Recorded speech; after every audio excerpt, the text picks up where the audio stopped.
This is Casper Van Dien, and you're listening to the Horror Squad podcast. You know what to do! Kill them all!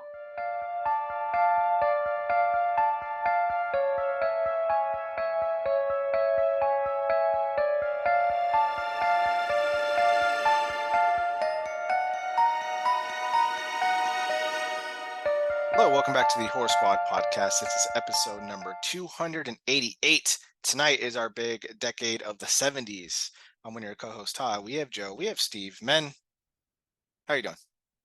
Fantastic. I'm super excited. These lists are always such a blast. Thank you, everyone, for sending in your lists. Our biggest ever.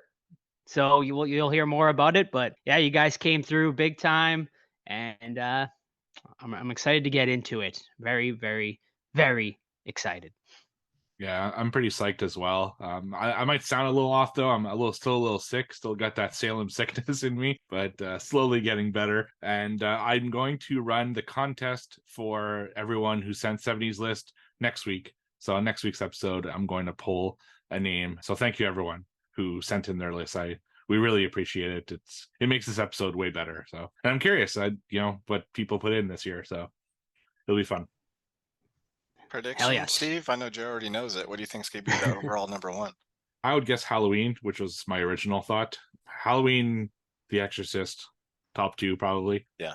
After that, it's all over the place. What about you? I'm right there with you. It can be either or, Exorcist or Halloween, based on like overall score. Both are excellent films, and 70s is stacked, man. So I'm excited to talk about it. Also, I'm very excited to hear Joe. The favorite word that Joe says every twice a year. I love it. Can't wait to hear it. What is it? Aggregate? Yep. Yeah. All right, there you go. You heard it once tonight. Yes. Maybe you'll hear it more. That's just a teaser, man. Yeah, absolutely. Before we get into our 70s list, Steve mentioned Salem. I do want to say, please be patient with us. Things are progressing, but save the dates, October 20th through the 22nd. Some bigger hurdles cleared. So, the event seems to definitely going to be happening. It's going to be a whole weekend of events.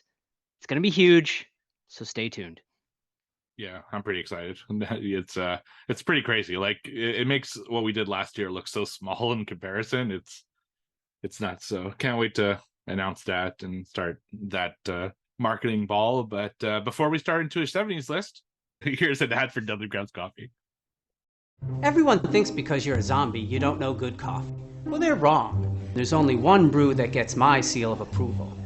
Deadly Grounds coffee is my guilty pleasure. The aroma is so intoxicating. It brings all of my neighbors out of the woodwork. Deadly Grounds coffee. Coffee to die for and zombie approved. It's good to get a little deadly. Use the front door! Oh, they're so disgusting. All right, let's get those lists out. We're going to start with our 3 honorable mentions. Joe, would you like to take over?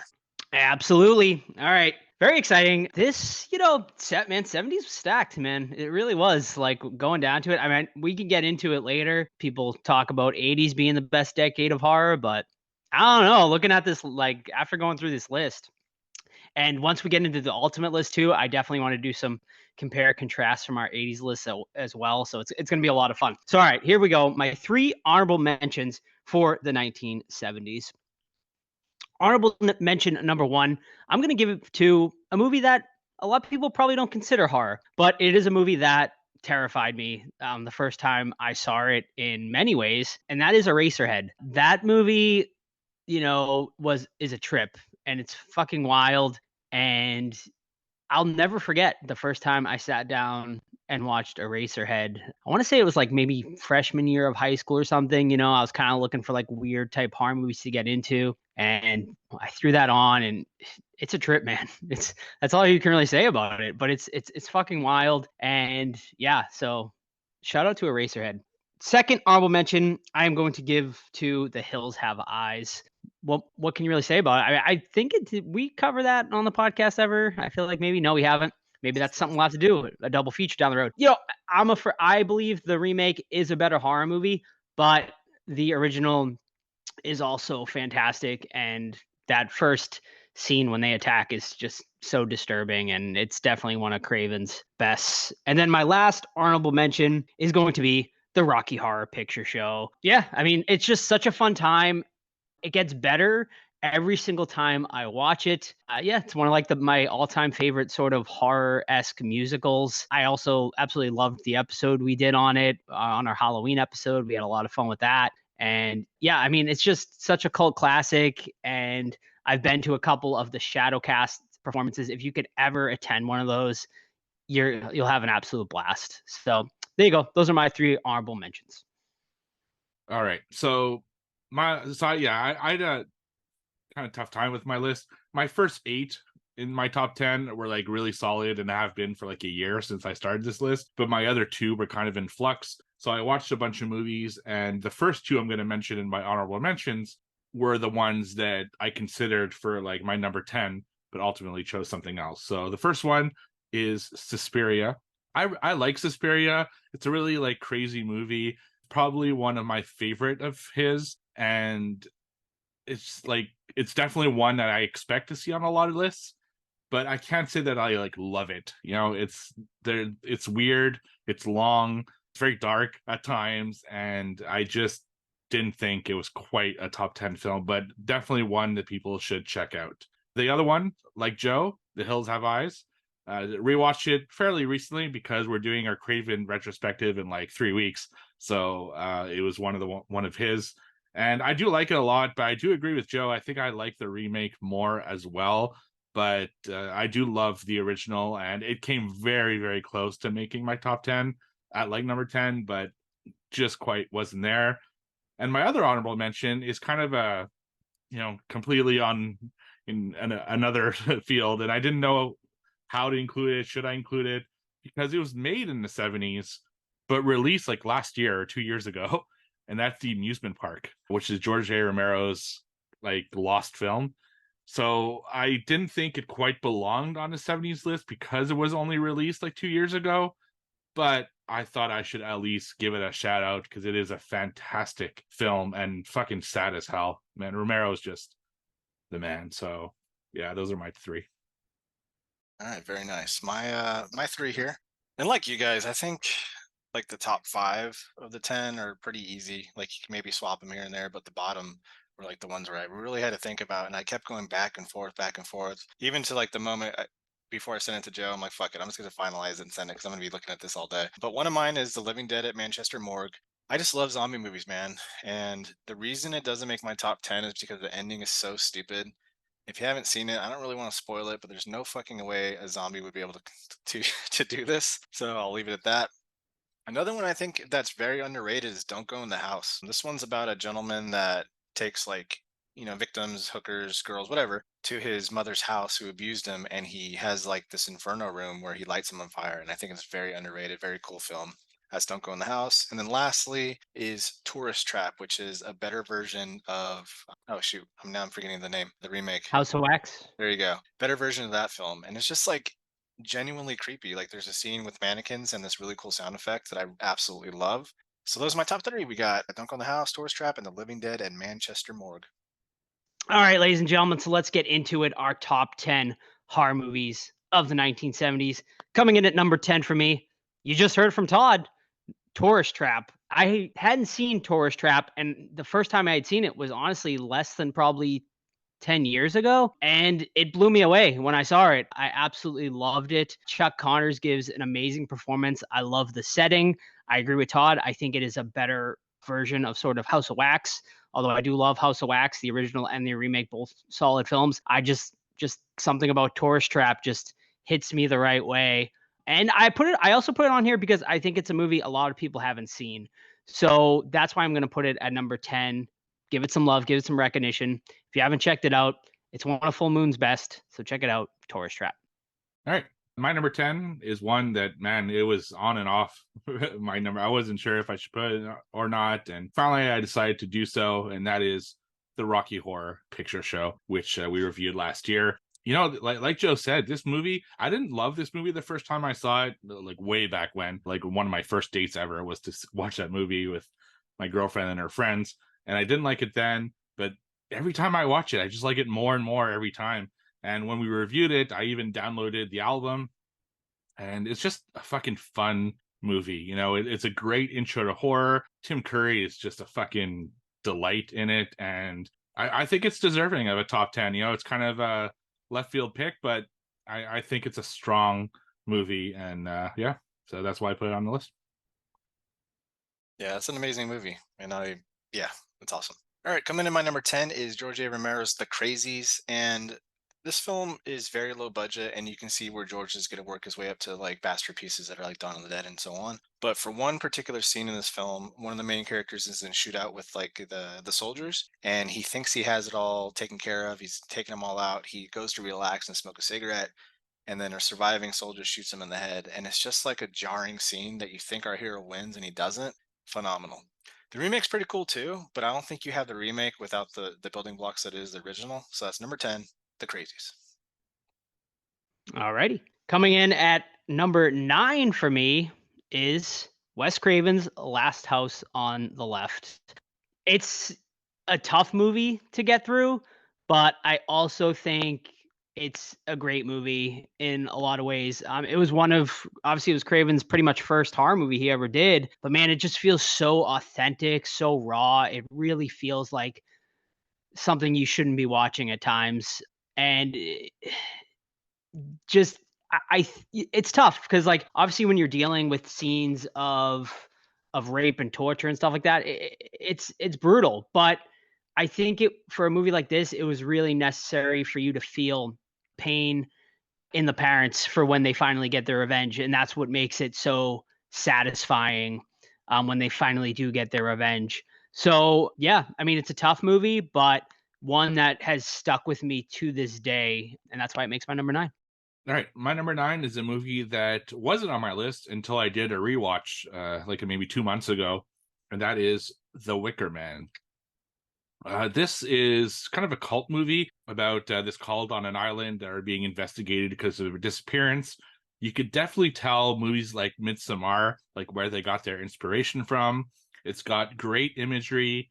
Christopher Lee plays kind of the leader of the cult, and he's very good at, kind of fooling people and making people believe that this is a good place and all that stuff. My only knock on it was that I didn't like the main protagonist, so I didn't care what happened to him. But it's good all the way through, right up to that very iconic ending, of course, with the Burning Man. Yeah, I like this one a lot. So The Wicker Man, number 9. Number 9 for me is Wes Craven's The Hills Have Eyes, and I agree with both of you. I think the remake is the superior film in every aspect, but this film, like Joe's reasoning for The Last House on the Left, it feels very dirty at times. Like you get that fucking creep vibe, especially the assault on the Carter family's RV. You know, sexual assault is never good, obviously, and then when you see it in film and it like keeps going and going, plus adding to the grotesqueness of the mutants and all that stuff, it's just like, ugh, it's gross. And then having the family get revenge, it's fucking awesome. So Hills of Ice, Wes Craven. I think that's what, 1974 or 5, something like that. Don't quote me on that. 1977. That was a little off. Yeah. All right. Coming in at number 8 for me is Bob Clark's Black Christmas. It's just such a great movie. It's probably one of my favorite, obviously Christmas horror movies, but it's not just a Christmas horror movie. There's a lot of layers to this movie. It's not just your typical sort of slasher. It deals with very serious themes of abortion and whatnot as well. It really, like, when I did watch it, it really surprised me, kind of like how serious of a movie it was at times. And just like, it's just so creepy, just like the voice on the phone and stuff like that, just super memorable. And of course, just the iconic image of the woman up in the attic with the bag over her face is something that is burned into my brain forever. So number 8, Black Christmas. All right, my number 8 is Brian De Palma's Carrie from 1976, I believe. Carrie is just one of those films that I think is like super well done. It's surprising, it's shocking the first time you see it. It deals with heavy themes, bullying and all the religious stuff. And you get a very young John Travolta appearing in it as well. And it always just marked me. I mean, that final scene is probably one of the most iconic in film history, and I appreciate it more and more as I watch it. It's one that plays a lot in Halloween on AMC, like during their Fear Fest. So it's one I've seen quite a few times. And even though they've remade or rebooted this film multiple times, I think the original is still the best version of this story. So Carrie at number 8. All right. My number 8 is an absolute gem. It toes the line of sci-fi, but that's Alien. And this movie, I mean, they're still making movies to this day, right? And the xenomorphs were spawned from this film. It's got some of the best tension. It spawned in my opinion, the best female heroine of all time, Ellen Ripley. And it's just fucking cool. You got essentially trekkers in space fighting an alien and trying to figure out how to outsmart it and just going down to the wire. And you got the cool freaking computer character. You got Dallas. You got that awesome iconic scene where I can't imagine how cool that would have been to be in the theater with the chest burster the first time coming out. Like, you see reaction videos of people from that time and they're just fucking losing their minds. It'd be so cool just to live that, you know? But that's Alien, man. It doesn't get any better than that with space horror. Definitely. All right, coming in at number 7 for me. You just heard it from Steve a little bit ago. Brian De Palma's Carrie. Everything he just said, I'll never forget that opening shower scene. It's just so just horrible, but also just so memorable at the same time. Sissy Spacek, obviously amazing, but I give it to Piper Laurie, man, for performance, because holy shit, her as the mother is just what a terrifying sort of character. Just like the super over religious just mother. Holy shit, her performance is amazing. And then of course, the blood dropping scene, one of the most iconic scenes in all of horror, and just her getting that revenge, just the look on her face, man, like when she's doing all that is another image just burned in my brain. So number 7, Carrie. All right, my number 7 is Lucio Fulci's Zombie, or Zombie 2, depending on which version of the disc you have. I, love zombie films, and of course, being a big Romero fan, seeing Zombie was just incredible. It's a very well-made film. It's disgusting at times. It has some of the, Italian zombie tropes, the eye cutting and all that stuff, and it's just an enjoyable film. Like, it's really well made, and it's one that I check out every few years, I'd say. So yeah, I dig it. Zombie at my number 7. Interesting. My 7 is also Zombie. Yeah, all those things that Steve mentioned.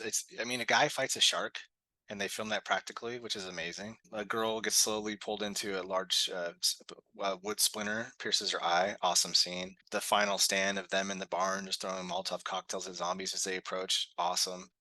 Man, it's just a good movie. I fucking love Zombie. And then the ending is just, if you haven't seen Zombie, please go see Zombie. If you love zombie films, you got to see Zombie. Lucio Fulci's, and I said Zombie like 4 times in a matter of 30 seconds, but there you go. Yeah, that's one I got to revisit. It's been so long since I've seen it, but holy shit, the fucking the nail scene with the eye or whatever. Yeah. Oh, it's like the most memorable scene ever. I think I've said this on the podcast before, but when I was back in the day in middle school, I was part of the horror committee. We went on Barrica Access Television and we played a scene from Zombie. We played that scene with the nail on Access Television. Also, we played a scene from Dawn of the Dead as well. So just great 70s horror right there. Yeah, there it is right there. All right. Coming in at number 6, and let me preface this before I announce it by saying my top 6 pretty interchangeable. Like, depending on the day of the week, it could be anyone's. Like, these top 6 could be number 1s, for any of them. But here come the tomatoes, ladies and gentlemen. Number 6, Dawn of the Dead, because I know Steve and Todd, they're going to be a lot higher than me, I'm sure, on this one. But Dawn of the Dead, obviously, absolutely iconic. One of the best zombie movies ever made. The mall scene, amazing. Yeah, I mean, it's just not higher for me because you'll hear my top 5 and the top 5 just hit a little harder for me. But, Dawn of the Dead, awesome movie. All right. My number 6 is one we talked about before. I think Todd mentioned it already. That is Ridley Scott's Alien. I prefer Aliens, but Alien is still a solid film in its own right. This one dipping more into the horror than the sci-fi like the second one does. And it's just a really well-made an interesting film. And when I rewatched it last year, I think it just amazes me that this was made in the 70s because it's so fucking well made. The production value is really, really high. Sigourney Weaver just absolutely fantastic as Ripley, and all the other people who were on the crew as well.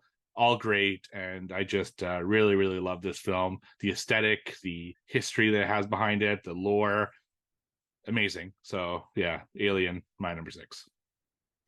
Alrighty, my number 6 is a slasher that I think is one of the best of all time, and that's 73's Torso. This one essentially is a sex-craved maniac who is stalking the local female population, and some of the girls that are scared decide to go rent a villa down out of the city so until this all blows over. Little do they know that the killer overheard their plans and is going up there to terrorize them as well. There's a scene in here that's fucking glorious, man, where one of the girls, the killer does his rampage, and one of the girls was absent, right, from the house. So he thinks he fucking took them all out, and she's been hiding this whole time.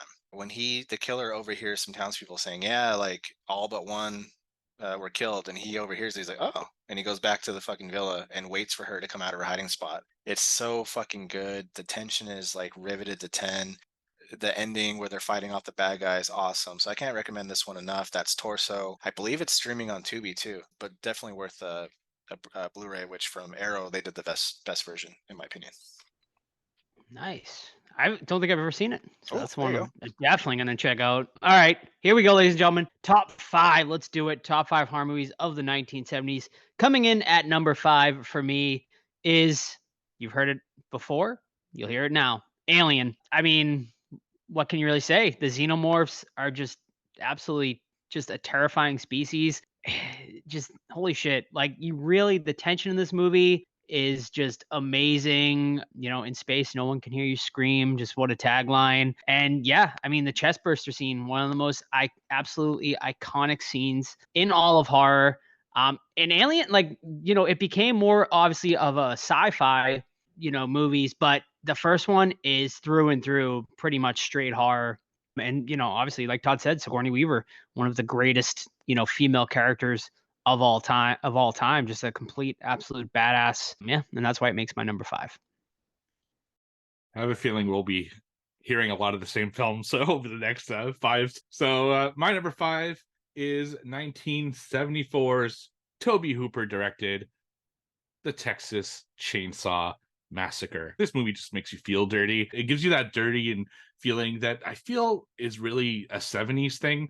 Like, there's something about the aesthetic of the 70s that is just raw and gross, and I really like it. And this movie is probably the best example of this. It's very low budget filmmaking for that time, and they use their resources really well. I mean, Leatherface is one of the most captivating horror icons, of all time. It's a really, really good film and must watch. Well, all of the top 5 are really going to be must watches, but this one is it's a good one. Spawned a billion sequels and remakes and prequels and all that stuff. So love it, man. Texas Chainsaw Massacre, number 5.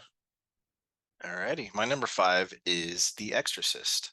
This movie was one of the ones that scared the living shit out of me when I was a kid when I saw it. I remember poking around the corner when my sister and older friends were watching it, and Reagan is like floating, and it's so good. The head turning around, seeing Father Merrin is so fucking cool.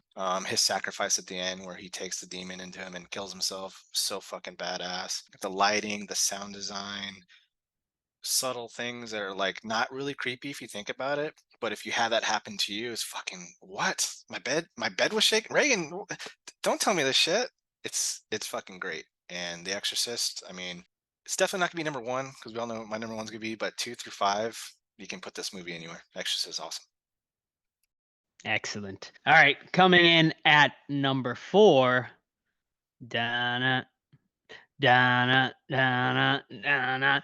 You hear that theme, you know exactly what you're getting into, and that is Steven Spielberg's Jaws. I mean, come on. I mean, it's like one of the most iconic movies of all time, which says a lot that it's coming in at number 4. But man, the top 3 are just, I mean, God, the top 5, just absolute all bangers. Top 6, actually, just all absolute bangers on this list. Yeah, I mean, the greatest shark movie of all time, probably the greatest like summer themed movie of all time. Brody, Quint, Hooper, like just the three of them on the boat together, just iconic, and yeah, just fucking Bruce the Shark, just amazing. It literally terrified people. People did not want to go in the water after this movie. People still to this day are terrified of going in the water. Yeah, and just that score. I mean, holy shit, amazing. Yeah. And my number 4, also Jaws. I mean, the top 4 are all 5 out of 5 for me. So it wasn't that tough of a pick because I do like the other 3 a little bit more.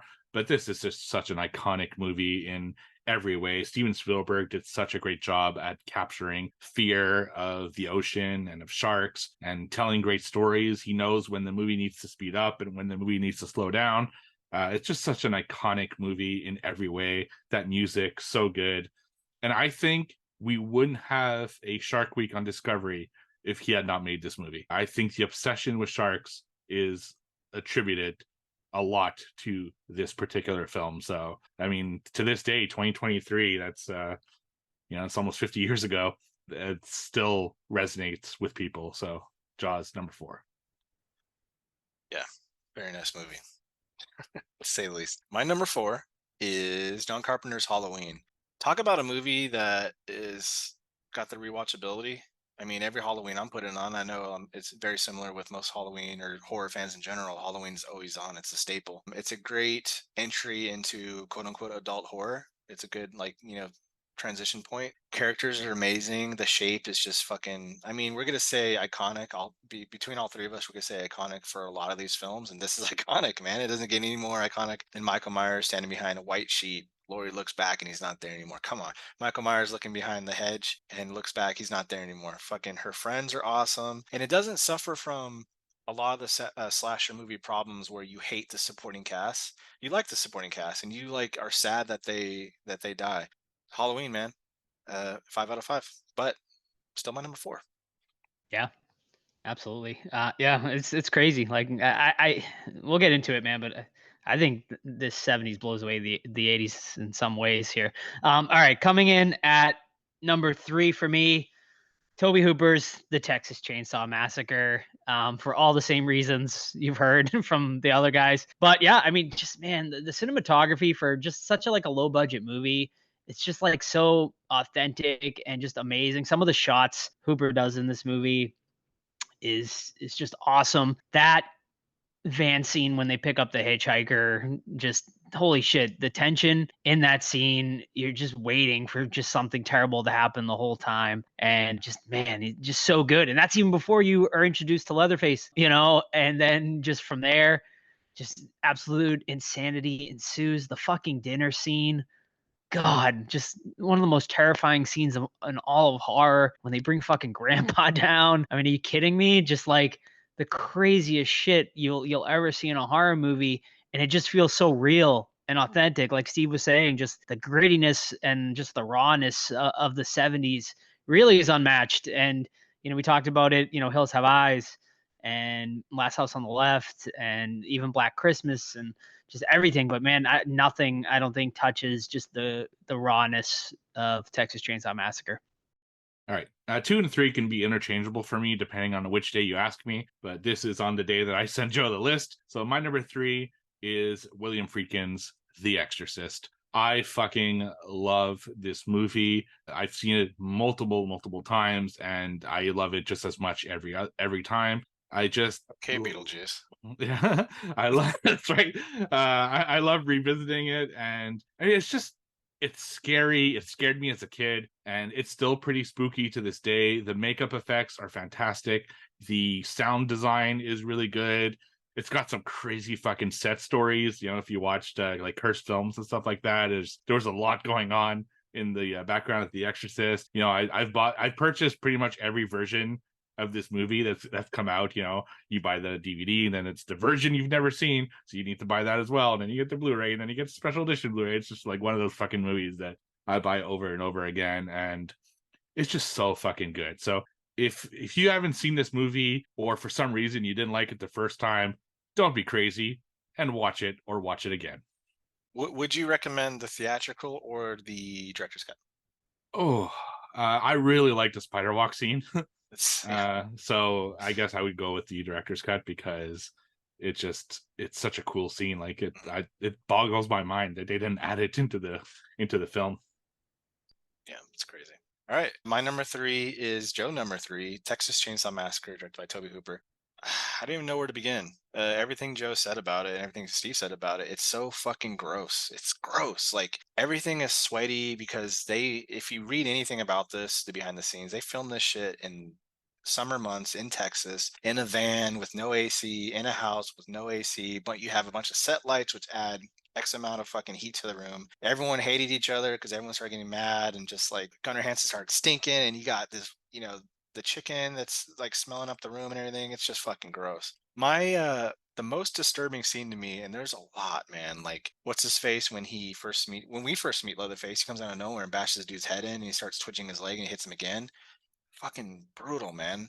Then he hangs the girl on a hook. Like in the matter of like 2 minutes, all this shit just happens. But the most disturbing scene to me is I forget his name, but he's like the nicer one, right? The older gentleman. He gets Sally and he like puts her in his truck and he starts just hitting her with like a I think it's a broom or something. But he's got this sadistic smile and giggle where he feels bad about it, but then he does it again and smiles. And then he feels bad about it and does it again and smiles. It's just like, for not being quote unquote professional actors, everyone sells their roles perfectly. And then, like Joe mentioned, that dinner scene, oh my God, man. When she wakes up and it's the reveal that she's at the dinner with these fucking psychos and they just start howling at her and making fun of her and she's in distress, it's like it blurs it blurs what's fiction and truth, because it's like you don't know, especially like when you're a kid and you're watching this shit. It's like, man, I feel like you said, I think that you shouldn't be watching this, and it's just a fucking perfect, I don't know, slasher dirty ass movie, and it doesn't stop. It gets you in the beginning, and literally she's screaming at the end as she rolls away in the back of the truck. Like there's no fucking break for these characters. So that's Texas Chainsaw Massacre, and at number 3. Very nice. Well said. All right. Top 2, ladies and gentlemen. Coming in at number 2 for me, John Carpenter's Halloween. I mean, like I think one of you guys said, you put it on every single October, every single Halloween. This movie is just an absolute staple. One of the greatest slashers of all time, one of the greatest characters of all time, and Michael Myers. Has spawned quite the franchise that is still going, obviously, to this day. Just like Texas Chainsaw Massacre, obviously with Leatherface.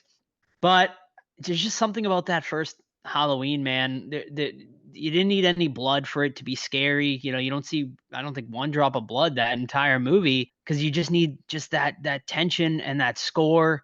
Carpenter's score is just absolutely amazing in this movie. Just the stalking of the Michael Myers character. He's just in the original, he's really just sort of a man, until that ending with obviously the 6 shots, which makes it even more terrifying when Loomis looks down and he's not there after shooting him, and just absolutely iconic. But yeah, holy shit, Donald Pleasance as well as Dr. Loomis. Just what a performance by him. Thank God he took on that role. He really just was absolutely smashed it. And then of course, young Jamie Lee Curtis, just, Laurie Strode, one of the greatest female heroines of our time as well. Yeah, I mean, just an absolutely amazing movie. So many iconic scenes, just unforgettable. And just you hear that theme song, even if you're not a horror fan, you know exactly what it is. Yeah, and that is why it's also my number 2. What more can I say? From that theme music to you could just smell pumpkin guts and fall leaves when you watch that movie, because like for me personally, it's the movie that I always carve pumpkins to. It's always what's playing in the background, so I always have the kind of that fall Halloween feeling when I watch it, and it's just one that I enjoy so much. I watch it every single year without fail. It is my October movie that I usually watch it a day or two before Halloween because I'm carving the pumpkins and everything, and it's just such an iconic film in every way. I love it so much, and even one of my favorite experiences at Halloween Horror Nights was to go through the Halloween house. I got to do it with Joe last year, which was fantastic. And my favorite moment ever at Halloween Horror Nights was maybe 8-9 years ago at this point.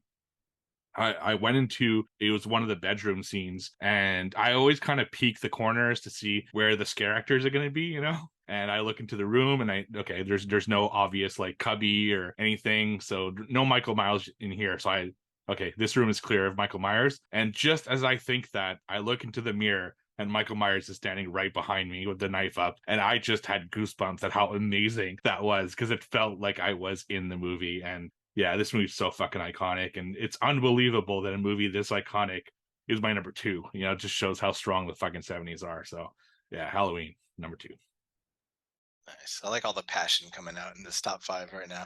We're a little like, these movies are great, and the lower ones, but our top 5 we're like gushing over them. I love it. All right, so my number 2 is, I think, one of the greatest films ever made, period, and that's Jaws. For the previously mentioned reasons, it's just what other movie honestly has shaped the entire world towards one thing, and I can't name any others. I mean, maybe like Exorcist for like demonic things like that, but Jaws, as in like a tangible thing in the ocean.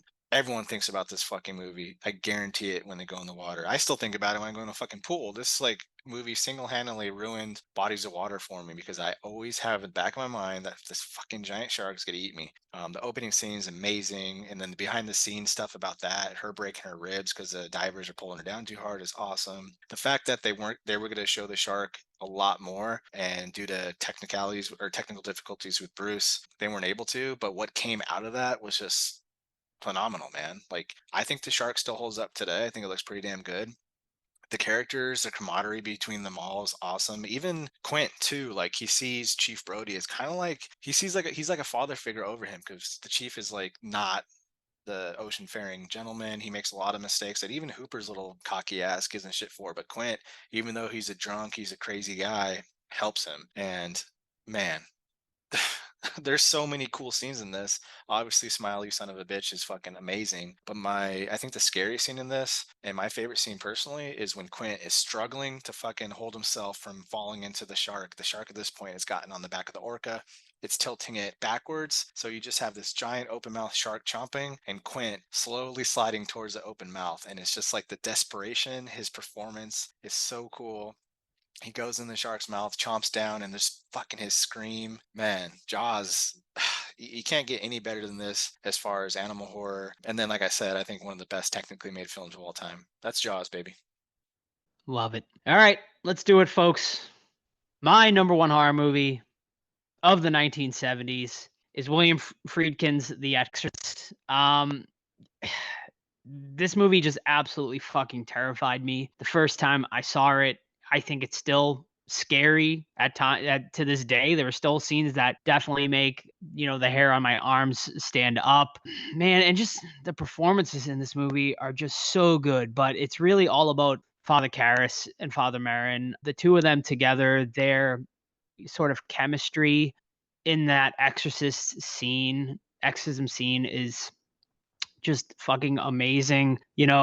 Just what they did with just this, an innocent little girl. I mean, literally you have her fucking masturbating with a crucifix in one scene, fucking her head spinning around, just shit no one saw like that in the early 1970s. This is the one movie I think I wish I could go back in time and see for the first time in theaters with the crowd, because I just wanted to see. So I can just imagine probably the horror on people's faces in some of these scenes. And yeah, I mean, those flashes of just Pazuzu, even though there's literally a character that's become iconic, that's literally in the movie for under 10 seconds, but just everyone remembers those flashes of that face.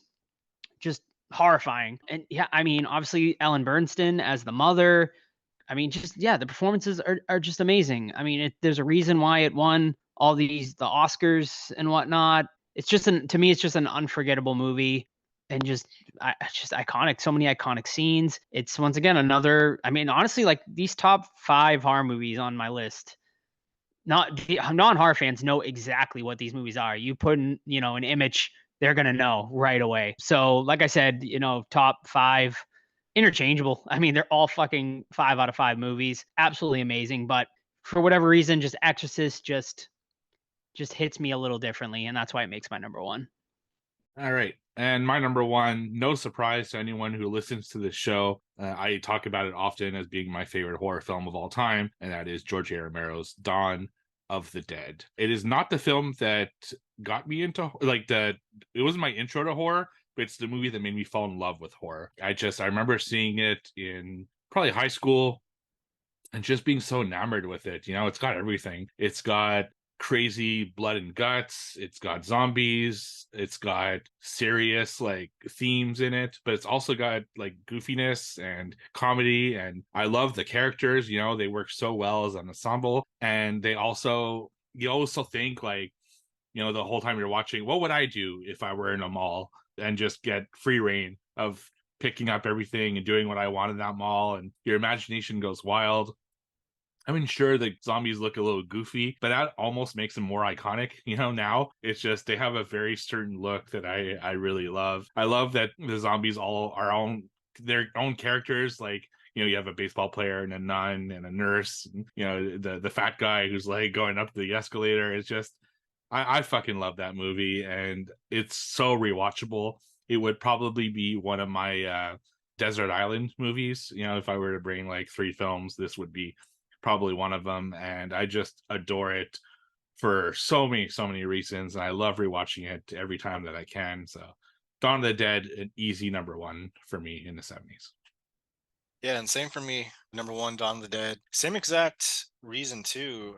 Wasn't my intro to horror, but it was what made me a horror fan. And as soon as I saw this film, I'm like, I gotta see everything. That's when I started hardcore searching for VHS tapes and Fangoria magazines, and the internet was in its infancy, but started doing that as well. And man, just Dawn of the Dead, I love the characters, I love the camaraderie, I love how the characters grow in this film too. Like, you got Flyboy who grows into his own character, Fran, who does the most growing ever. She's like this kind of quote unquote worthless female character that turns into being a fucking badass female character, because she's like, you know what, I'm not gonna be your fucking housewife. Like, you guys could teach me how to shoot, you're gonna teach me how to fucking fly the helicopter, and I'm gonna be helpful too. And she does. Peter, you got Roger. It's, man, and to this day I still get bummed out when Roger gets bit in the leg when they're trying to block the entrances with the trucks. I know what's gonna happen. I know he's fucking around. I know he's losing his cool, and he still gets bit, and it still makes me mad. And then a couple scenes later, he's gonna pass, and he's like, "Hey, I'm gonna try not to come back."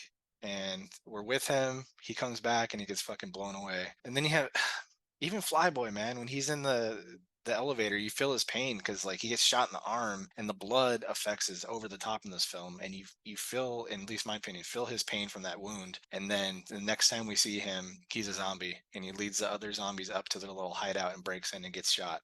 I love it. It's my favorite horror movie of all time. It's there's some nitpicks with everything, but this movie's fucking amazing. So that's Dawn of the Dead.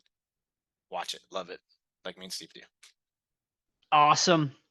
All right, ladies and gentlemen, the moment you've all been waiting for. Our top 10 70s movies based on your lists.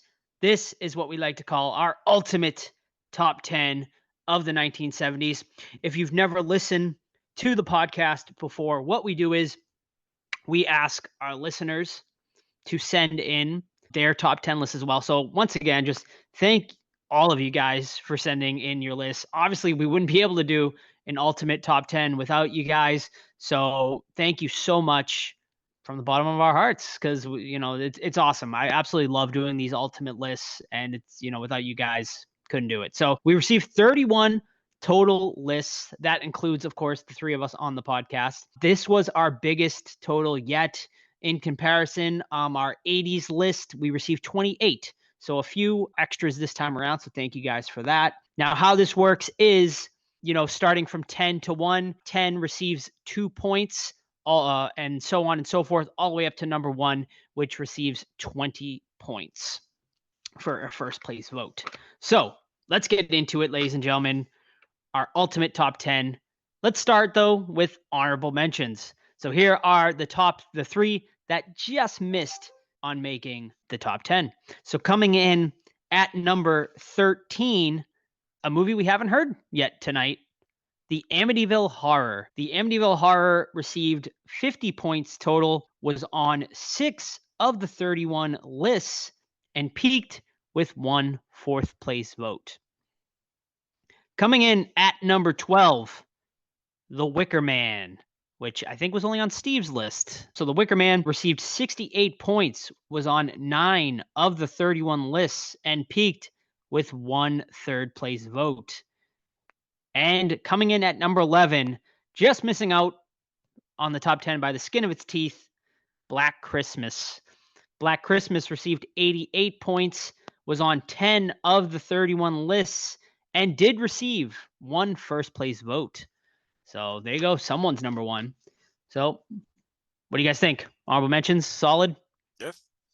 Yeah, solid. And there were Amityville wasn't, but the other 2 were at least on one of our lists. Yes. I actually rewatched Amityville like 2 weeks ago in preparation for the list, and it's good, but I don't know. It's a little slow. Not a whole lot happens. Personally, I thought it's like more of a 3.5 out of 5.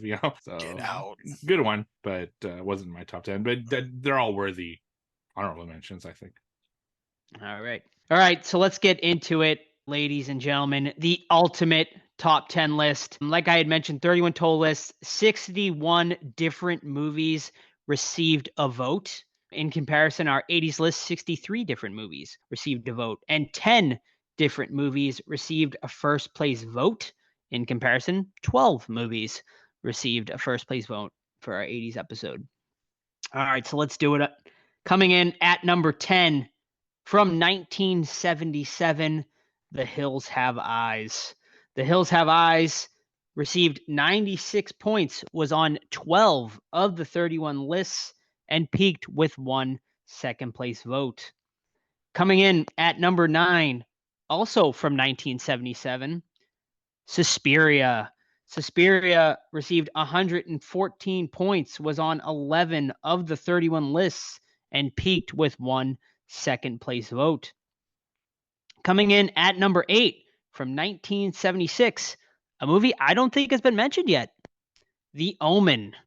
The Omen received 152 points, was on 15 of the 31 lists, so just about half the list, and peaked with 1 third place vote. It's all for you, Damien. Yes. It's iconic horror. I will say before we get to our number 7, these last 7, like absolute like runaways compared to sort of all the other ones on the list. So I think this is pretty definitive. And then like top 3, like not even fucking close. Like holy shit. All right, so coming in at number 7 from 1976, Carrie. Carrie received 178 points, was on 20 of the 31 lists, and peaked with 1 third place vote. Coming in at number 6 from 1978, George A. Romero's Dawn of the Dead. Dawn of the Dead received 222 points, was on 19 of the 31 lists, and received 3 first place votes. So obviously Steve and Todd. 2 of those were yours, and we got 1 other. All right, let's do it, ladies and gentlemen. Your top 5 horror movies of the 1970s. Coming in at number 5, Alien. Alien received 232 points, was on 19 of the 31 lists, and did peak with a first place vote. Coming in at number 4, from 1975, Steven Spielberg's Jaws. Jaws, here's the jump, ladies and gentlemen, received 336 points, 100 points more than our number 5 movie, Alien, was on 25 of the 31 lists, and received 3 first place votes. Yeah, pretty crazy. All right, let's do it. Top 3 horror movies of the 1970s based on the lists. Coming in at number 3 from 1973, The Exorcist. The Exorcist received 370 points, was on 25 of the 31 lists, and received 5 first place votes. Ooh, I'm surprised it got 3. I thought peaking at 2 or 1. Interesting. Yeah. Which means coming in at number 2 from 1974, The Texas Chainsaw Massacre. The Texas Chainsaw Massacre received 394 points, was on 28 of the 31 lists, and peaked with 6 first place votes. Which leaves us, of course, ladies and gentlemen, with number 1, according to all of you, the number one horror movie of the 1970s from 1978, John Carpenter's Halloween. Halloween, listen to this, ladies and gentlemen. 486 points in Damn. comparison. Our number two movie, 394 points. So almost 100-point difference between our number one and number two movie, was on 29 of the 31 lists. So pretty much every single list it was made. And get this, ladies and gentlemen, 9 people had it as their number one movie. In comparison, our 1980s episode, The Shining, was only 4 people had it as their number one movie. So I think without a doubt, you can say Halloween is the greatest movie of the 1970s. So there you have it, ladies and gentlemen. The ultimate top 10 list of the 1970s. Thoughts? Not too Well- surprised. Other than Exorcist, I think. I also thought it'd be number 2, but I mean, Texas Chainsaw Massacre is a very worthy number 2 as well. Yeah, also for the people out there, Joe does this by hand, so thank you for doing all that work. Yeah, I mean, shoot, solid list, man. I'll watch any of those movies that are mentioned, except the only one I don't really like is Suspiria. That one never really did it for me. But the other ones, I mean, shoot, they're all freaking good. You know what I was surprised though? Is that there wasn't a film on the top 10 that made 31 out of 31 lists. I thought that would have at least been Exorcist. There's no way. There's always those like shout out my cousin. He didn't submit a list because he didn't have enough, but his lists are always like all over the fucking place. Like he's one of those. And now Yeah. Yeah, Yep. that's right. People are different. Like I had a couple people say like I didn't want to do the mainstream sort of movies. I kind of wanted to do something a little different. So that, you're just never going to get that. I think 29 out of 31 lists is pretty as close as you're going to get. In comparison, last year, The Shining was on 21 of the 28 lists. So, I mean, a lot more this time around. Yeah, I mean, so really quickly, I want you guys to compare the top 5 of the 80s and the top 5 of the 70s. And I just want to hear your thoughts. So top 5 of the 1980s, this is obviously based on the ultimate list, which let me just, in comparison here, Alien, right? Our number 5 was on 19 of the 31 lists. Number 5 from the 80s, Poltergeist, only was on 10 of 28 of the list. So 80s, a lot more, I think, not as definitive as the 70s, but let's just go over this real quick. You're doing the top 5, I'm sorry, for the 80s? Top 5 for the 80s, just in Which comparison. one do you guys think is better for our 5? This one or Poltergeist? Poltergeist or Alien? I mean, obviously, I got Alien Alien. without Yeah. a doubt. In case of that. So so at number 4 for the 80s, An American Werewolf in London. In comparison, Jaws. I mean, Jaws kicks his no ass, too. comparison. Number 3 here. Now this one, I think maybe a little more of a fighting chance between A Nightmare on Elm Street and The Exorcist. To me, obviously, The Exorcist still fucking kills it. Oh yeah. And then number 2, The Thing and Texas Chainsaw Massacre. Now that is a battle, and I'm giving it to The Thing personally. Me But too. I think. I don't know. I'll It's be the tough odd one. man out then. I'm doing TCM just because it's so gritty, so real, so gross. All right, and then number 1, The Shining versus Halloween. I mean, me personally, I give it to The Shining, but I mean, it's tough. I mean, rewatchability, I go Halloween, so I'll stick with Halloween. But both fucking 5 out of 5 is easy. Right. Yeah, and this So- all come to play when and spoiler alert for one of the questions we get later. I think this is all culminating to a top 10 of all time. Oof. Yes. Once we finish this segment over the That's next. That's a brutal list. Yeah. But we got like, by my calculations, we have like four years before we get there. But Start Right. rewatching every horror movie ever. ever, still. yeah, that's right. But also, Aliens made top 10 of the 80s, so there's a franchise that carried Yes. over. Alien and Aliens both making the list. But I mean, to me, fucking top 5 of the 70s compared to the 80s, like it's not even close. Like 70s blows it out of the water, in my opinion, anyway. Yeah, 70s got like game changers in it. 80s is Right. solid. I love 80s, but yeah, 70s has these just the building blocks of horror essentially. Mm-hmm. Yeah, I think the 70s had bigger titles, but the 80s had more. Like I had Right. a harder time trying to figure out my 9 and 10 for the 70s than I did in the 80s. Like I had so many choices in the 80s, whereas the 70s, my like watch list wasn't that long, So yeah, it's but goddamn, those top 5-6 movies are heavy hitters. Absolutely. I mean, when you have Dawn of the Dead making number 6 in a top 10, was, a top 10 ultimate list. Was Day of the Dead on the top 10 last year?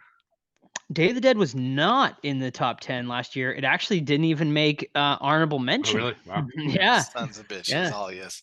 So I'll run it down real quick because we gave our top 5 of the 80s. I'll give the bottom 5: Evil Dead 2, Evil Dead, Ghostbusters, Return of the Living Dead, and Aliens were your bottom 5 of that top 10 list. Honorable mentions: Friday the 13th, Fright Night, and The Lost Boys were your honorable mentions of the 80s. So, and just quickly, any titles that you either hadn't heard of or that surprised you in people put in like high or low or whatever? Yeah, absolutely. There's a lot. One I have never seen before that made a few lists was Let's Scare Jessica to Death. Are you guys familiar with that one? Yeah, I've seen that one. No. It's a girl with like a mental illness, and they're trying to, like, is it real? Is it not? Is it in her head? Kind of thing. It's pretty good. Okay. Here's one that just missed out on the honorable mentions, and that is Phantasm. Phantasm was pretty close. It made a decent amount of lists at 7 and did peak with someone giving it their number 5 movie of the 1970s. So shout out to Phantasm. Also, one that made a decent amount of lists was Invasion of the Body Snatchers as well. That made quite a few lists. So That's shout out got to a them. really, here we go again, iconic scene too, where he does the point and The point, yeah. open mouth thing. That's The awesome. movie itself, I don't know. I didn't love it though. I didn't either. That was the first one I rewatched in preparation for this episode, and it was kind of slow and a little boring. It has very strong moments, but overall it's kind of Yeah. a little slow for me. Mm-hmm. Also, some love for Torso, Todd, your movie, which I got to check out now. Yeah, it made a few lists. Also, a movie called Duel, which I had never It's a car movie, seen. isn't it? I think. Yeah, I'm not familiar with it. Spielberg, or I don't. Let me look that up because I think it's a car movie. Mhm. Also, some love for another exploitative horror movie, I Spit on Your Grave. Also Brutal. received, Brutal. brutal movie. Actually, was someone's number 1. So Oh, that wow. that was one of the movies that did get a number 1, a first place vote. Duel, by the way, was directed by Spielberg. Oh, nice. Yeah, it looks like a guy versus another angry guy on the road. Mm-hmm. Some love for Trilogy of Terror as well on the list, as well as here's one that I don't know if we've ever talked about this one. This movie, holy shit, this movie is fucking disgusting. I put it in line with sort of a Serbian film as far as just absolute depravity. And that is Salo, aka 120 Days of Sodom. Some sick fuck had it as their number 4 movie of the 1970s. It is a fucking crazy movie though. If you've never seen it, me and my friends got it bootleg at a horror con like in high school, and we watched it. And man, that is, I don't know if you guys have ever seen that one, but better times. Remember the guy that had just like racks of fucking bootlegs for like $5? Yep. Hell yeah. Those are the days.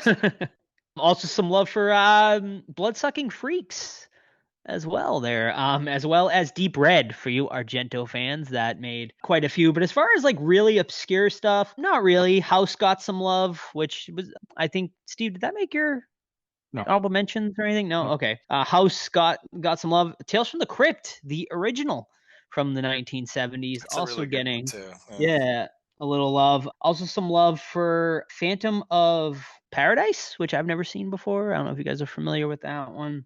That's probably the most obscure one I haven't heard of. I think that's a Vincent Price movie, but I've never seen it. Yeah. Eraserhead was another one that did receive a first place vote. So that was someone's number 1 movie of the 70s. Some love for Magic, Anthony Hopkins as well. And Salem's Lot. There's one that's kind of a big title that only made 2 lists.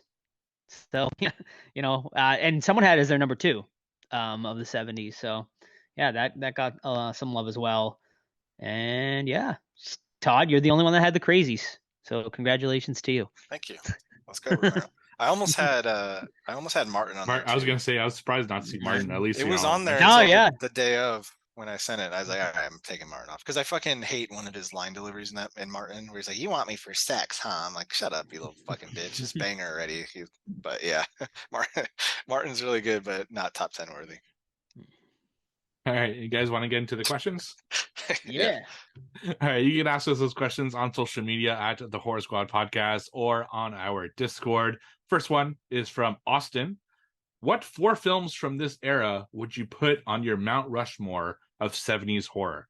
So I think this is a different question than our top 4. I think this is more of like, these are iconic to horror. Yeah, no, great fucking question. Yeah. Michael also wanna Myers is up mention- there, right, for everybody? Oh, go ahead, Steve. definitely. Sorry. No, I want to mention Orca also got some love, and Jaws too. So there you Oh, go. really? Even I Jaws haven't and seen Jaws Orca 2. in a long time. Yeah, Orca. Someone had it as their number 4. Cool. I need to track that one down. It's been a while.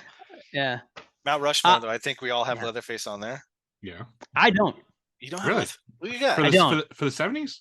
70s Mount Rushmore. I decided to do something a little different. I would put Bruce the Shark. Love it. I would put Michael Myers. I would put a Xenomorph. And lastly, what did I say? Michael Myers, Bruce the Shark, Xenomorph, and I would put, I don't know, those three for sure though. I would put on. Oh, and then I would put Reagan, The Exorcist. Okay. And the reason I do that is because they all represent different genres of that. You know, you got sci-fi horror, you got religious horror, you got creature feature horror, and you got, of course, the slasher. So that's what I would do for my personal Mount Rushmore. I'm taking out. I'm doing your list, but I'm taking out Xenomorph. I'm putting in Leatherface. Okay. I mean, obviously Dawn's my favorite movie, but there's not like something that everyone knows from that movie. But if any like the most basic film fan is gonna know those 4 characters easy. Yeah, absolutely. And I'm taking the list and I'm swapping Bruce with also Leatherface. You know, if someone sees Bruce, I don't think they immediately think Jaws. It could be a shark from anything. It doesn't have to be even a movie, right? It could be just a regular shark. So I think the movie is iconic and the movie would be on Mount Rushmore, but I don't think the character of Bruce would be on the Mount Rushmore. So if you put that image though from the cover, I agree. Todd's putting it up. I think people. I think the horror fans, but the non-horror fans, I think people would recognize Leatherface more. Yeah. So, all right. Fair. Going over to the Discord. So the first series of questions come to us from Eric. As we go further back in time, it's going to get harder and harder to build top 10 lists. How far back do you see this series going? Is there potential to combine decades, top 10 of the 40s and 50s, for example? We're going top of the 1890s, baby. Yeah, right. We're doing it. Yeah, I think after 60s, it's going to get pretty tough. And even the 60s for me is going to be pretty hairy. I'm going to have to definitely do a little more research for that. So after that, I think it's maybe like 50s and like 50s, 40s, 30s. Yeah, like kind of combined at that point.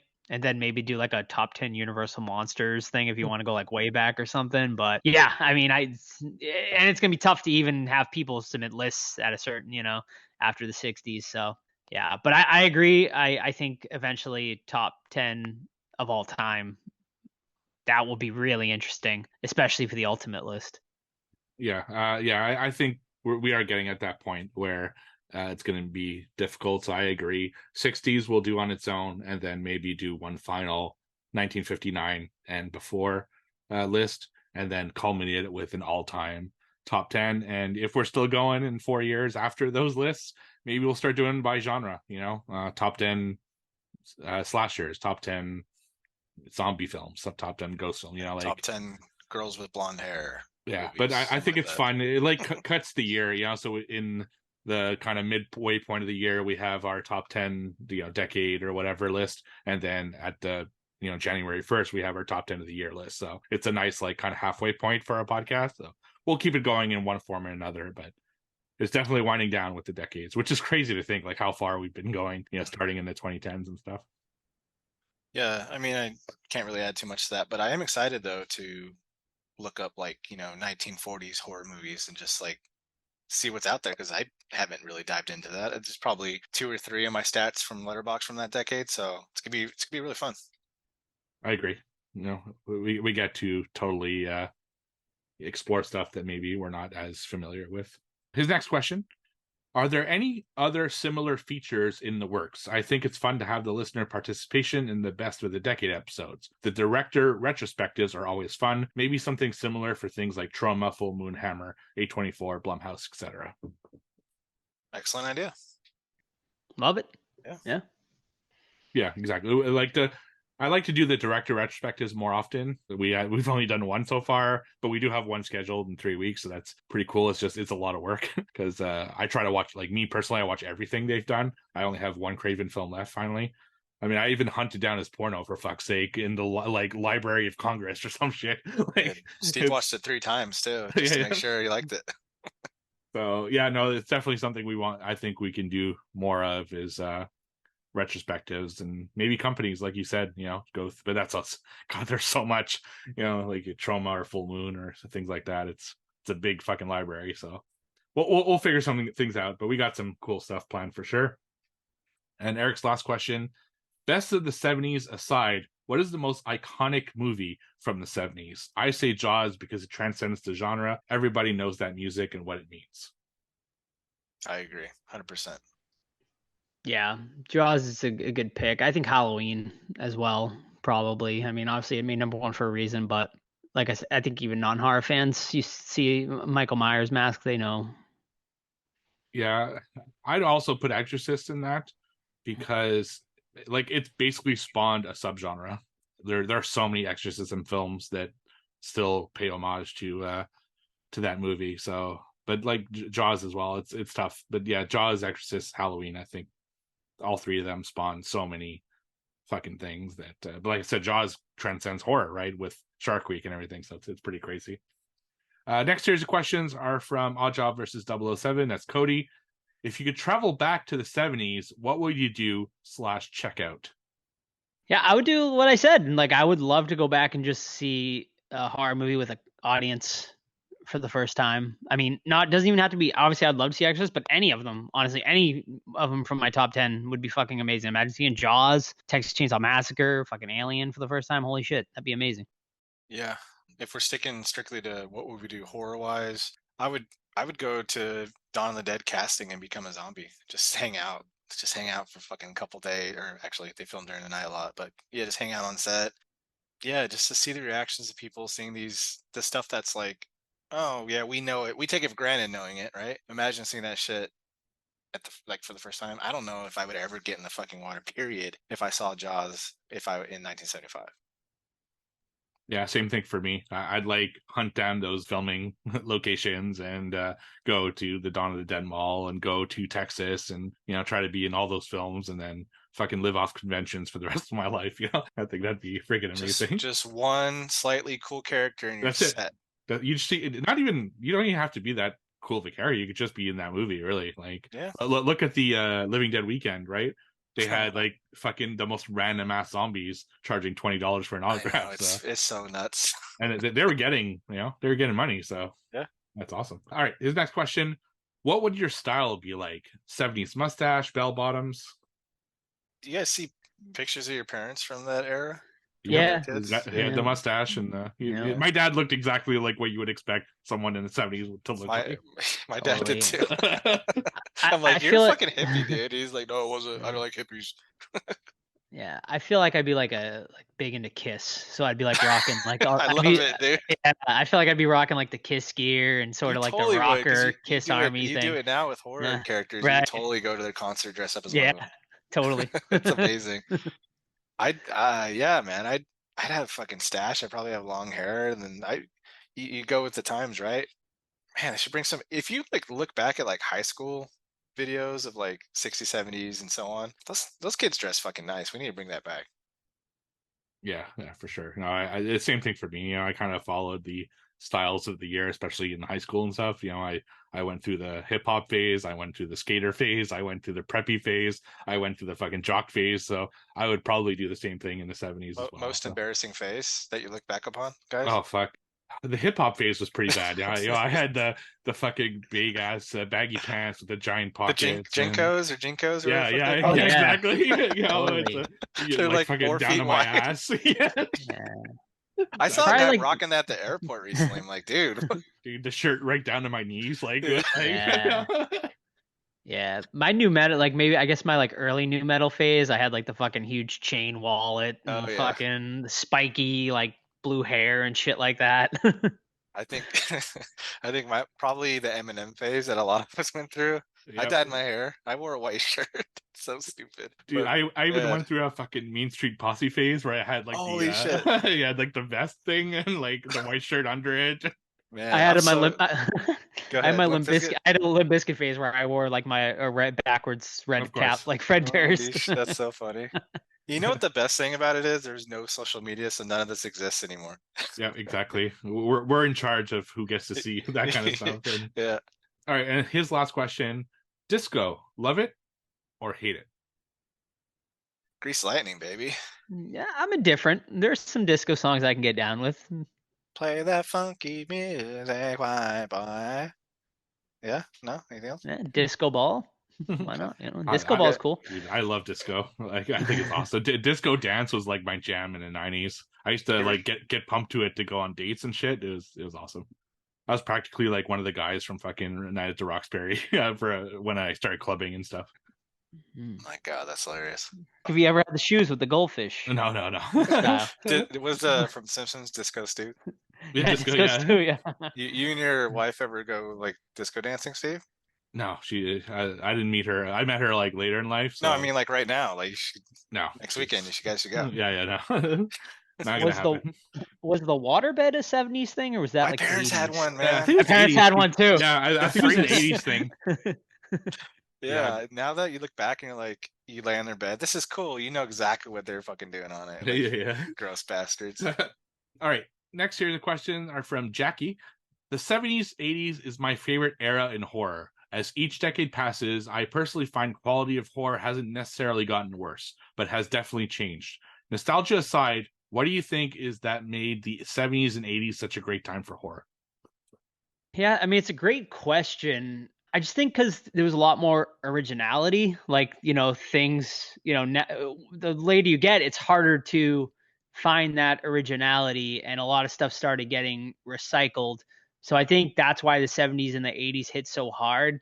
The 70s more so, especially for originality. Obviously, the 80s it became just slasher central and just everyone was kind of copying. But yeah, so I think originality plays a big part of it.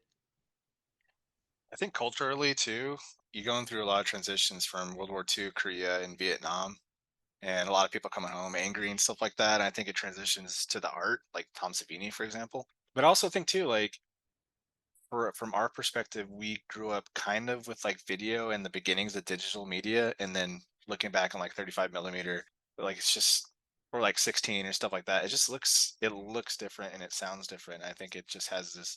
We don't know that. Like we didn't grow up in that. Our parents did, you know, so we don't know a life without technology. And to see that, like where so many things could be solved if you just had a cell phone, it's just cool, you know. It hits different.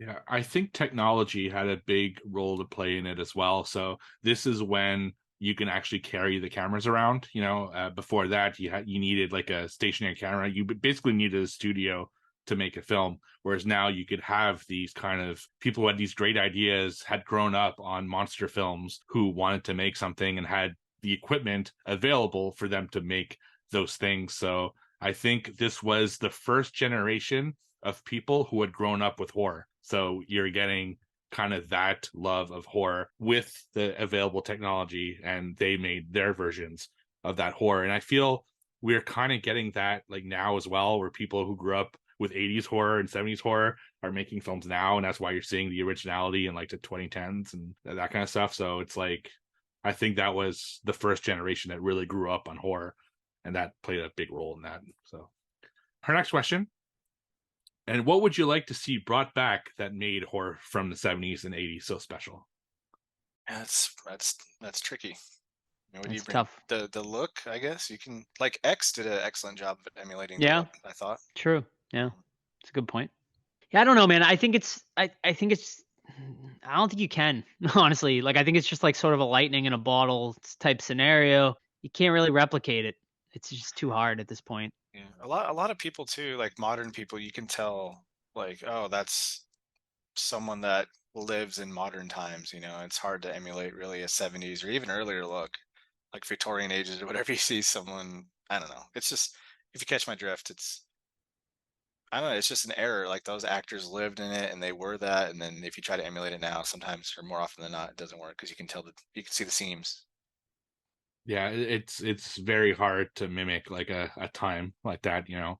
Like my thing would be that I wish people went back to making the films they want and not try to conform to, you know, societal pressures of what is acceptable and what's not. Like push the boundaries if you can. But also what I find a lot, especially in indie films, is a lot of them hold back because it's so easy to release. So they don't need to really push themselves to make something special that's going to get a wide release, because back then that was really your only shot. You know, you either had to pay you know, you had to like actually make something that was good enough for people to see it, whereas now you fucking make the, you know, like Cocaine Bear comes out and all of a sudden there's Cocaine Shark, Cocaine Panther, Cocaine Cougar. Like there's a million films and you watch them, they're absolute shit because they're just making a good poster, throwing it on Tubi, and then raking the money off that. So back then they used to really try. You know, they like look at Evil Dead, for example. I know it's an 80s film. The ingenuity that they had to come up with to make that movie work. You know, people don't do that. They're fucking lazy now. They just don't have that passion anymore. And I think that's why I like to see people take from the 70s and 80s.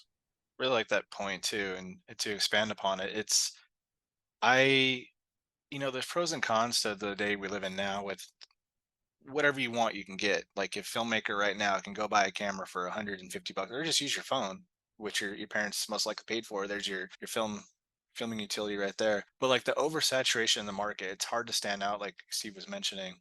And like even when I was making films, like if I wanted to like do a squib or whatever, I can Google it or do YouTube, and there's like 1,000 people that can teach you how to do squibs. But back then, it's like literally them doing stop motion to figure things out and pulling things out of their asses and going down to the butcher to get real meat because it's easier to do that instead of latex. It's just the ingenuity of the market versus today, where there could be like an amazing film that came out this year that we'll never even know about because it's not going to get on Tubi or it's not going to get a cool poster. It's going to come out and get buried by 400 other films that come out in the year because shit, we're not even scratching the surface on what comes out each year, right? I mean, especially as countries grow too and they get more filmmaking materials and you get stuff from like, West Africa or Egypt, and everyone starts making films, then you're never going to see anything and things are just going to get lost in the shuffle.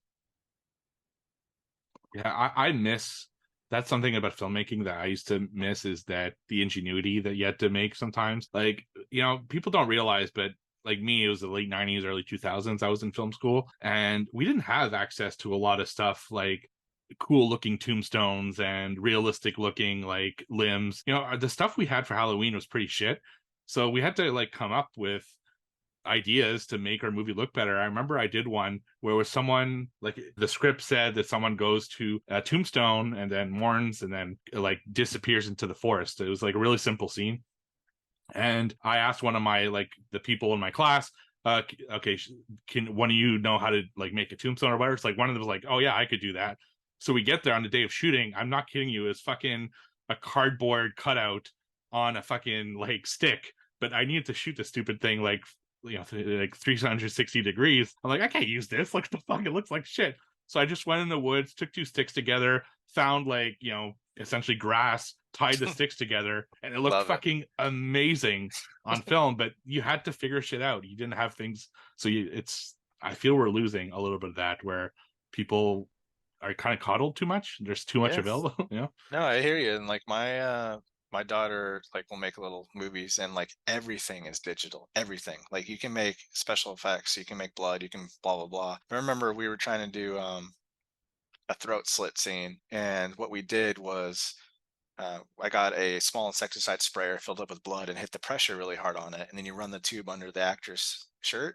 So when you slice it and you have to time it or you're fucked, because none of us are doing another scene twice. You know what I mean? You do it right or you don't. And like, or for example, I don't know if you ever use this one, Steve, but for headshots, you can hollow out an egg and then fill it with fake blood, and then you throw it You gotta tell the actor to like, all right, you gotta react like you got shot in the head. You throw the fucking egg as best as you can behind his head, and it looks pretty cool. It looks pretty cool, but like stuff like that, man, it's so fun. It's just so fun to do. Yeah, and that pisses me off too. Like I watched a shark movie. I was Doll Shark. They use fucking CGI blood because it's so easy to make. Like no, like I used to stain. Sorry, Dad. I used to stain my parents' walls with fake blood because of the shots I would do. You know, because we only had practical. We didn't have all these stupid special effects, so it made it look better. So yeah. Yeah, I would. Sorry to keep going on this, but I would buy out. I would buy out Party City Blood after Halloween. Oh every yeah, year. for sure. Every year. Yeah. Last series of questions are from Calum. Biggest surprises that either made or didn't make any lists?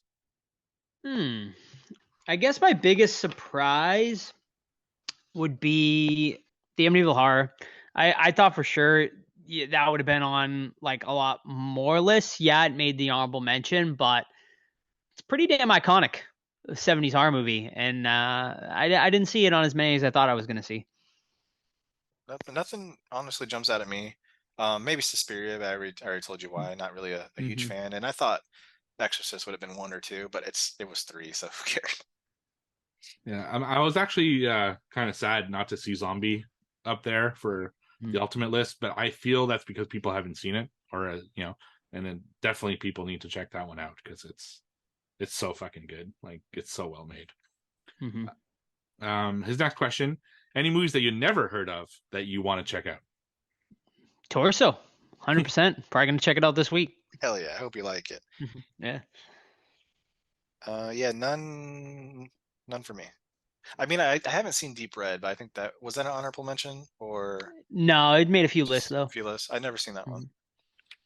Yeah, nothing that like immediately stood out. I'm like, oh my god, I need to watch that. But I might rewatch Torso based off Todd's recommendation. I saw it a long time ago. It wasn't on my rewatch list, and I haven't watched The Omen in a while, so maybe I'm due for a series watch on that as well. It's been same. Been a good few years, so maybe do that whole thing. This one's gonna be a tough one, very tough one.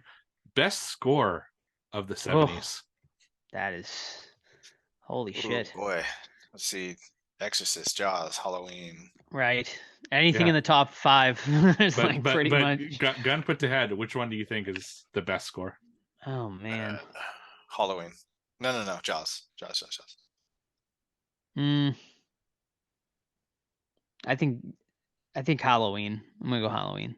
Yeah, I'm also gonna go Halloween. That's probably the one that like gives me the goosebumps the most, even if I hear like a Spirit Halloween, and I hear that song and I'm just like, oh, it's that season, and it just all of the Halloween, like the holiday, just floods into me, and I love that feeling. Right.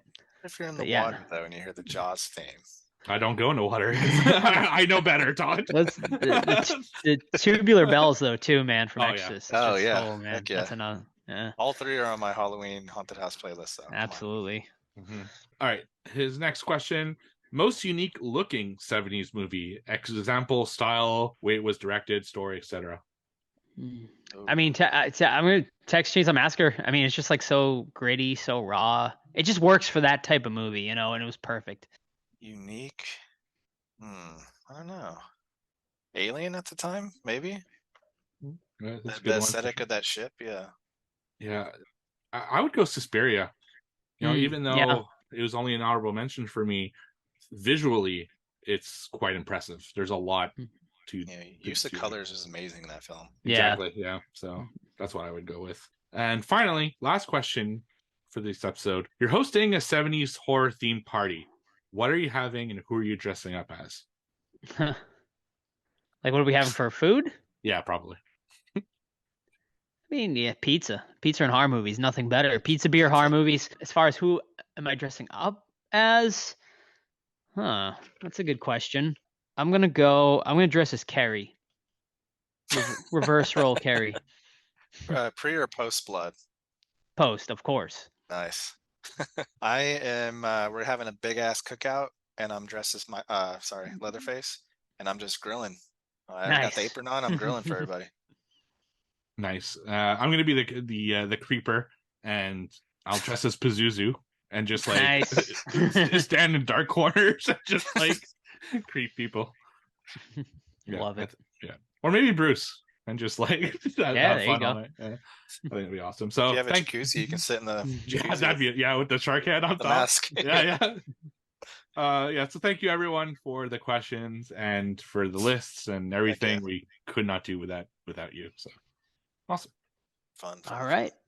Awesome. All right. I think that is going to wrap it up then for our 1970s episode. Once again, thank you everyone for sending in your lists. You guys are awesome. In the meantime, you want to keep up with the podcast, Facebook, Twitter, Instagram, and Threads. Just search the Horror Squad Podcast. You can email us anytime, thehorrorsquadpodcast@gmail.com. And of course, the absolute best way to keep up with the podcast is our Discord, completely free to join. Amazing community over there. All you got to do, just send us a DM through any of our socials, and we will send you a link to get over to the Discord. We got Movie Club coming up soon, Steve, as well, right? We do. Yeah. By the time a week from this episode. Oh wait, no. I think it's actually this fucking Friday. Yeah, it's the day this episode releases. There you go. We got Movie Club. We didn't pick one this month, and we decided that because it's summer, a lot of people are on vacation and stuff. I don't think the attendance will be as big as usual. So we're just gonna pick one on the fly from a list of movies that I'm able to stream. So awesome. No, fuck no. All right. Well, yeah. How to get into the Movie Club? All you gotta do, just join our Discord. You can do the Movie Club. We do them every single month, so you can join in on that fun stuff. Merch. tpublic.com/the Horror Squad Podcast if you want to represent the podcast at horror cons or just out on a run or whatever. And don't forget, leave us a 5-star review if you haven't already on any of your podcast platforms. Now, I think that is going to be it. We'll see you guys next week for, I don't even know what we're doing, Steve. What are we doing?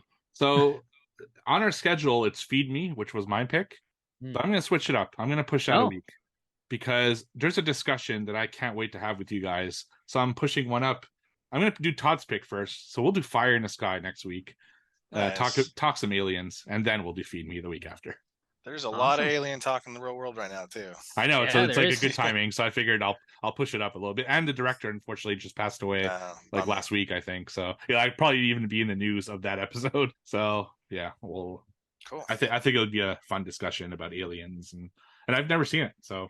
Oh man. Yeah. Okay, cool. All right, very cool. So there you have, folks. I see currently it looks like it's maybe streaming over on Hulu and Amazon Prime in the States, or you can just buy it for the low price of $3.79 over on Vudu. So there you go, Fire in the Sky from 1993. We will be talking aliens next week. So we'll see you guys next week. Bye. Bye.